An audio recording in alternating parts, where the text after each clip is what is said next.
चलिए, मैं कुछ चीज़ें आप लोगों को बताऊंगा और ध्यान से सुनना सब लोग। मैं आप सबसे पूछना चाहता हूँ, क्या आप भगवान को मानते हैं?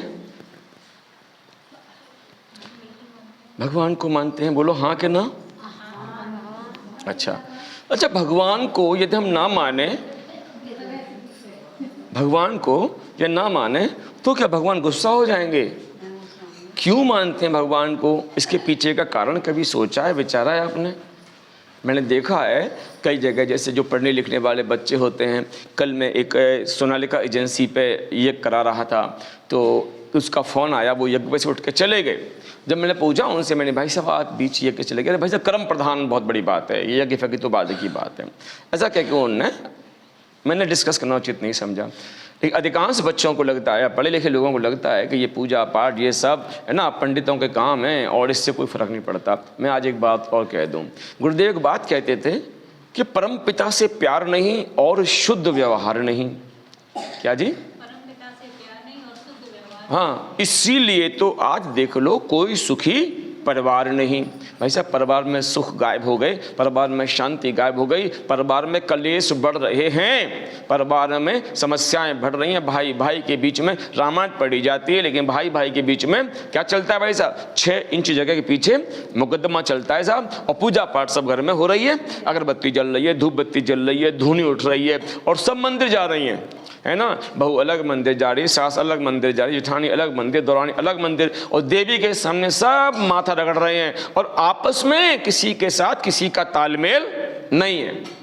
तो बोलो भाई, भगवान क्या देखेगा? ये देखेगा कि तू देवी के मंदिर जाती है, इससे खुश हो जाएगा, या ये देखेगा कि तेरे घर में आचरण कैसा है? भगवान किस पे ध्यान देगा? जाहिर सी बात है कि भगवान वो नहीं देखता कि जो आप दिखाना चाहते हो। भगवान दरअसल वो देखता है, गोल्डी नोट दिस पॉइंट, भगवान वो देखता है जिसे तुम छुपाना चाहते हो। क्या कहा मैंने? भगवान क्या देखता है? छुपाना चाहते हो। डॉक्टर के पास जाते हैं, डॉक्टर से कहते हैं डॉक्टर साहब कंधे में दर्द हो रहा है, कमर दर्द होता है। ऐसे नहीं काम चलेगा, नहीं दर्द का आप एक एक्सरा करा के लाइए। क्या करा के लाइए? अरे यहाँ नस खिंच रही है, ठीक है तो एमआरआई करा के लाइए। अरे चक्कर आते हैं तो सीटी स्कैन करा के लाइए। वो बाहर की बात नहीं मानता, वो क्या कहता है? एक्सरा करा। किस बात के? कि बाहर से तू कह रही है मैं इसको नहीं मानूंगा, मैं तेरे उस अंतःकरण को देखूंगा जहां ये समस्या का कारण है। तो वो विनाशी सर्जन है डॉक्टर, जो इस विनाशी संसार का इलाज करता है, और परमात्मा अविनाशी सर्जन है। तो ये बाहर को नहीं देखता, ये किसको देखता है? अंदर को देखता है। ताकि रही भावना जैसी, प्रभु मूरत देखी तिन तैसी। बस तो दुनिया से छुपा सकती है, लेकिन भगवान से छुपा नहीं सकती। याद रखना, पंडित बहुत पूजा करते हैं, बहुत पाठ करते हैं, हम चालीसा पढ़ते हैं, वो चालीसा पढ़ते हैं, लेकिन हम सफल नहीं हो रहे। मैंने सफलता का मापदंड क्या है जरा बता? बहुत धन मिल जाए तो सफल मानेगी अपने आप को? सफलता का मापदंड क्या होता है? नौकरी लग जाए, धन मिल जाए, पति अच्छा मिल जाए, है ना, और दामाद अच्छा मिल जाए। अच्छा फिर क्या होगा? सफल हो जाएगी। अच्छा उसके बाद वो कैसा होगा दामाद? रोज पी के आए, अब क्या करेगी? भाई साहब कोई इंतजाम नहीं है। इसलिए तुम एक कालदर्शी हो, भगवान त्रिकालदर्शी है। भगवान तुम्हें पूर्व में क्या किया है इसको भी देखता है, वर्तमान में तू क्या कर रही है इसको भी देखता है, और आगे तेरा क्या होगा भगवान इसको भी देखता है। इसलिए हमें अपनी योग्यता पर भरोसा हो, लेकिन फिर भी परम पिता परमात्मा की उंगली अपने हाथ से छोड़नी नहीं चाहिए। देखो मेला देखने सब लोग जाते हो ना, मेले में खुशबू नहीं जाती ना, बड़ी अच्छी बात है, बड़ी दुर्भाग्यशाली मेला देखा नहीं। हाँ, मेला किसे कहते हैं? मेला का मतलब होता है बच्चे छोटे छोटे होते हैं कि जब उनको ले जाते हैं गांव के बाहर, मेला लगता है कहीं कैसा कोई झूला झूलता है, कोई गुब्बारे, है ना, पिता की उंगली हाथ में, और क्या कहते हैं? पापा गुब्बारे लूंगा, पापा झूला झूलूंगा, पापा मिठाई खाऊंगा, और एक झटका भीड़ आया और हाथ से उंगलियां छूट गई उसकी। अब रो रहा है, कोई पूछेगा क्या बात है बेटा, मिठाई खाएगा? क्या कहेगा? नहीं मिठाई नहीं खाऊंगा, पापा कहाँ हैं? झूला झूल ले? कि नहीं झूला नहीं, पापा कहाँ हैं? अच्छा जलेबी खा ले? नहीं खाना मुझे, मेरे पापा कहाँ हैं? इसका मतलब मेला यथावत है। रो क्यों रहा है? कि पापा का हाथ से छूट गया है। इस दुनिया को भी बेटा मेला कहते हैं। ये दुनिया क्या है? मेला है। मुस्कुरा वो रहा है, हंस वो रहा है, कौन? जिसका हाथ भगवान के हाथ में है और जो इनके हाथ में नहीं है भाई साहब, वो क्षमा कीजिएगा, हो सकता है कोई एसी में बैठ कर रो रहा हो, कोई खेत में बैठ कर रो रहा हो, इस दुनिया में संपदा कितनी हो, आंसू उसके बंद नहीं होंगे जिसका हाथ भगवान के हाथ से छूट गया है। इसलिए मैं ये नहीं कहता हूं कि आप अगरबत्ती लेकर आप भगवान की पूजा कीजिए। लक्ष्मी चाहने वाले कितने लोग हैं आप में सब के आज लक्ष्मी हमारे घर में आनी चाहिए? कितने लोग हैं बताओ जरा? सब चाहते हैं, क्या आनी चाहिए? लक्ष्मी आनी चाहिए। अच्छा, गणेश जी को बुलाने वाले कितने लोग हैं तुम में? गणेश जी आने चाहिए, बोलो। अब देखो कमाल की बात, लक्ष्मी चाहने वाले तो हैं लेकिन गणेश जी को बुलाने वाला कोई नहीं। और लक्ष्मी के हाँ, लेकिन बुलाओ तब तो आई हैं। दिवाली पे दिवाली आने वाली है, किसी से पूछ लेना, सब पूछेंगे लक्ष्मी पूजने का टाइम कितने का है। कोई नहीं पूछेगा गणेश पूजन का टाइम कितने का है, बताओ पूछता है कोई? कौन सा टाइम पूछते हैं? लक्ष्मी पूजन का। हाँ, लक्ष्मी भगवान देते हैं, ये नोट कर लो इस बात को। इस संसार में बुद्ध के पास जितनी धन था किसी पर नहीं था। क्यों साहब?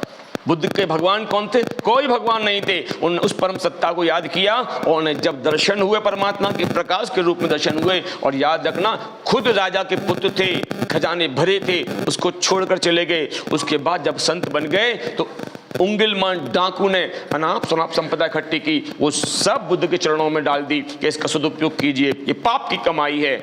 और क्या किया? वैशाली नाम की वैश्या ने दुनिया के भर के राजाओं को लूटा था, उसने सारी संपदा बुद्ध के चरणों में डाल दी। क्या कहा? ये मेरी पाप की कमाई है, ये देह और ये धन, इन दोनों का सदुपयोग कर लीजिए। और सम्राट अशोक का नाम सुना होगा। सम्राट अशोक ने विश्व विजेता होने के बावजूद भी अंत में जब उसका नफरत से भर गया वो हिंसा को देखकर, तो उसने भी भगवान बुद्ध की शरण ली और अपनी सारी दौलत किनके शरण में? बुद्ध की शरण में डाल दी। कंबोडिया एक देश है, सुना होगा? कंबोडिया, कंबोडिया एक देश है, वहां आपको मालूम नहीं है 80 शिवलिंग हैं, 80 मूर्तियां हैं बुद्ध की, और सोने से बनी हुई। कितनी साहब?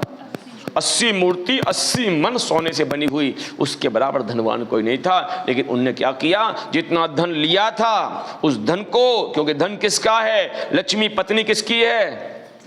विष्णु की। और विष्णु क्या करते हैं? जगत की पालना करते हैं, रचना नहीं करते, पालना करते हैं। अरे फेल हो जाओगे इंटरव्यू में। क्या करते विष्णु? पालना करते हैं। तो ने क्या किया? इस जगत की पालना के लिए संपूर्ण एशिया में बुद्ध धर्म के प्रचार प्रसार हेतु भिक्षुकों को भेज दिया। संपूर्ण एशिया में क्या फैल गया? बुद्ध धर्म फैल गया। काय से? धन से।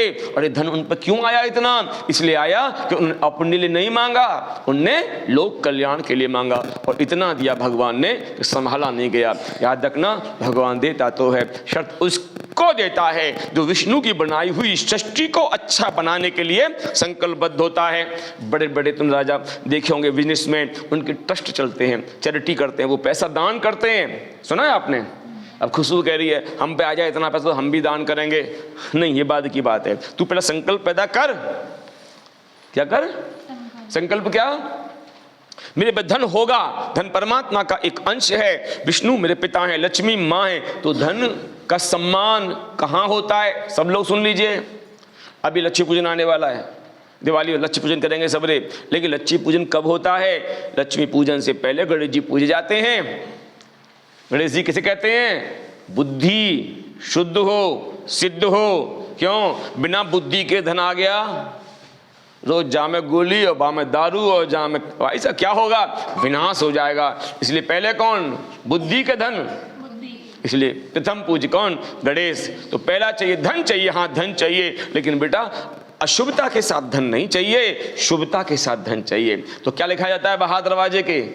शुभ लाभ। अरे पंडित शुभ तो लिख दो, डबल लाभ कर दो, जाऊ लंग लाभ, इधर भी लाभ नहीं भाई साहब। शुभ लाभ कैसा हो? शुभ हो, कैसा हो?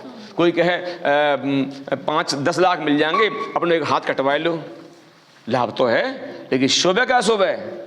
अशुभ है, कोई राजी नहीं होगा। भगवान चाहते हैं शुभ लाभ हो, तो सीधा है विवेक का सहारा लो। और याद रखना, लक्ष्मी माँ है जी। कौन है? माँ। लक्ष्मी पूजन बता रहा हूं किसे कहते हैं? माँ का सदुपयोग करो, माँ का दुरुपयोग मत करो, इसका नाम लक्ष्मी पूजन है। भाई लोग क्या करेंगे, तम्बाकू काय से आते, बिना पैसे क्या होते हैं, पैसे से। बीड़ी काय से आती है, पैसे से। शराब काय से आती है, पैसे से। और बहन जी सुपन का काय से बनते हैं, आप पूछो हैं? हाँ जोर से बोलो, जोर से बोलो। कैसे आप ब्यूटी पार्लर में घुस गए, कितने खर्च हो गए, 4000 6000, क्या बन गए कि सूपन खा। मुझे घटना याद आती है टूंडले की। एक महिला, क्षमा करें जो कि बुरा ना लगे, कि एक टूंडले की महिला अपने बच्चे को बाहर बैठा लगी किसी लड़की के साथ, खुद अंदर चली गई। शादी आदमी की जाना होगा, और क्षमा करें उसका आदमी ट्रक ड्राइवर था। खुशबू मम्मी कहाँ है, नोट करें इस बात को।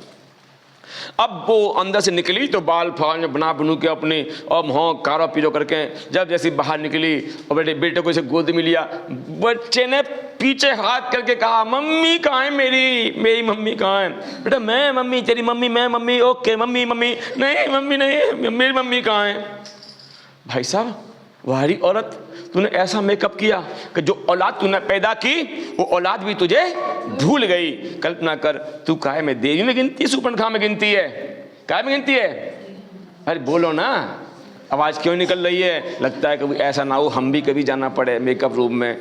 क्षमा करिएगा, धन का सदुपयोग किसे कहते हैं। और सुंदरता बाहर की, नोट कर लो, सुंदरता बाहर की एक रात की होती है।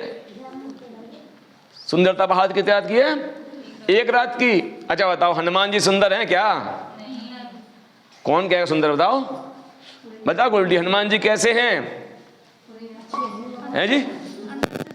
अरे बाहर से कैसे हैं, ठीक नहीं है, अच्छे नहीं है, सुंदर नहीं है, लेकिन इतने सुंदर हैं कि रामायण में जहां से हनुमान का पाठ शुरू होता है उस कांड का नाम भी सुंदर कांड रखा गया। भाई साहब, तो दुनिया में स्थायी सफलता अगर पानी है, क्षमा करिए, बाहर के आडंबर मत करिए। शुचिता कहाँ की हो, अंदर की हो। छुपाने के लिए कुछ ना हो, तुझसे बड़ा भक्त कुछ नहीं है, और छुपाने के लिए बहुत कुछ है, तो तुझसे ज्यादा पापी कोई दूसरा नहीं है। अपने अंतःकरण में झांकना। रोग कुछ ऐसे होते हैं, देखे होंगे आपने, सवन ने दिखाए लो है, पंडित जी इलाज ना है रो, कहो कि रोग समझ में आ ही ना रो। कुछ रोग ऐसे होते हैं जो गंदगी से आते हैं, देखा वो कहीं गंदगी फैल जाए वहाँ हारी बीमारी हैजा फैल जाते हैं। ऐसे ही मेरे अंतःकरण में जब कोई गंदगी भर जाती है, ओवर हो जाती है, तो मेरे शरीर में रोग फूटना शुरू होते हैं। फिर दवाई से काम नहीं चलता, फिर प्रायश्चित करना पड़ता है, कान पकड़ने पड़ते हैं, नाक रगड़नी पड़ती है, भगवान से कहना पड़ता है गलती होगी माफ कर दो, तब जाके वो रोग ठीक होते हैं। तो आज सबसे मैं यही बात करना चाहूँगा, भगवान को इसलिए नहीं मानना, भगवान को खुश करना है। भगवान को मानने का सिर्फ मतलब इतना सा है, हे प्रभु ये बुद्धि ठीक काम करती रहे। पूरे शरीर का कंट्रोल किसके हाथ में, बताओ जरा। खुशबू खो गए। पूरे शरीर का कंट्रोल किसके हाथ में है? शरीर का नाभि, केंद्र बिंदु नाभि। हमें यार, तुम केंद्र बिंदु नाभि से उत्पन्न हुई है, लेकिन पूरे शरीर को संभालने वाली कौन सत्ता है? ब्रेन, ये मस्तिष्क है, इसको लोग हेड कहते हैं। हेड की अंग्रेजी क्या होती है, हेड की हिंदी क्या होती है? अबे यार दोनों फेल। मस्तिष्क नहीं बोलते, हेड माने मुख्य, मुख्यालय क्या बोलेंगे, हेड ऑफिस। तो हेड माने मुख्य, तो ये क्या है, मुख्य है। और याद रखना, इस दुनिया में संकट काय का है कि मुखिया बिगड़ गया है। संकट काय का है? किसी को प्यार से समझा दो, बेटा ऐसे नहीं, ऐसे करना है, ऐसे नहीं, जी गलत है, ठीक ले। उन्होंने कि ठीक है पंडित जी, आज के बाद पंडित आऊंगी नहीं तेरे मंदिर पे, तू ज्यादा भाषण देता है, आऊंगी नहीं। लो साहब, हम का बिगाड़ रहेगी, चली जा। अब राजी तो मान गए, दुखी है कि आवेगी, आना तो समाचार है, आना तो पड़ेगा बेटा। तो क्या करना है, इस दुनिया में इस बुद्धि का मंत्र और कोई नहीं है, एक ही मंत्र है, और उसका नाम क्या है? गायत्री मंत्र। भाई समस्या काय की? बुद्धि की। झगड़े काय के? बुद्धि के। घर में कलेश काय के? बुद्धि के। एग्जाम में नहीं आ रहे, समस्या काय की? बुद्धि की। तो भाई समाधान क्या होगा कि बुद्धि आनी चाहिए, तो एक ही मंत्र है बुद्धि का, उसका नाम है गायत्री मंत्र। इस गायत्री मंत्र का जाप करो, घर के कलेश, समस्याओं के समाधान, बुद्धि की प्रखरता, और फिर आयु प्राणम प्रजम पशुम कीर्तिम, सब कुछ तुम्हारे को मिलता चला जाएगा। बोलिए गायत्री माता की।